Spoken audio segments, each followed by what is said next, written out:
വയനാട് ഉരുൾപൊട്ടലിൽ ദുരന്തബാധിതരായി ക്യാമ്പുകളിൽ കഴിയുന്നവർക്ക് ലേക്ക് മാറുന്നതിനായി മുഖ്യമന്ത്രിയുടെ ദുരിതാശ്വാസ നിധിയിൽ നിന്നും വാടക ഇനത്തിൽ പ്രതിമാസ തുക അനുവദിക്കാൻ നേരത്തെ തീരുമാനിച്ചിട്ടുണ്ട്.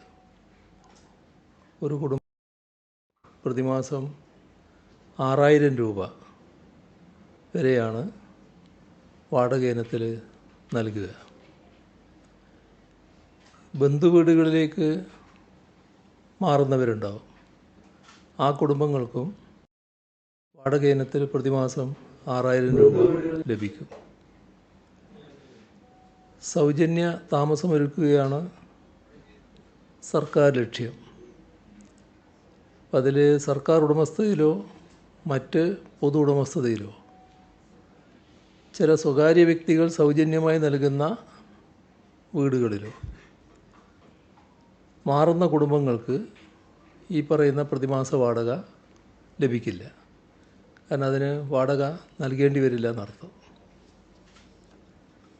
മുഴുവനായി സ്പോൺസർഷിപ്പ് മുഖേന താമസ സൗകര്യം ഒരുക്കുന്ന ചില കെട്ടിടങ്ങളുണ്ടാവും. അങ്ങനെയുള്ള കെട്ടിടങ്ങളിൽ താമസിക്കുന്നവർക്കും പ്രതിമാസ വാടക നൽകേണ്ടി വരില്ല. അപ്പോൾ അവർക്കും പ്രതിമാസ വാടക ലഭിക്കില്ല. ഭാഗികമായി സ്പോൺസർഷിപ്പ് നൽകുന്ന കേസുകളിൽ അതിൻ്റെ ശേഷിക്കുന്ന തുക പരമാവധി 6000 രൂപ വരെ പ്രതിമാസ വാടക അനുവദിക്കുകയാണ് ചെയ്യുക.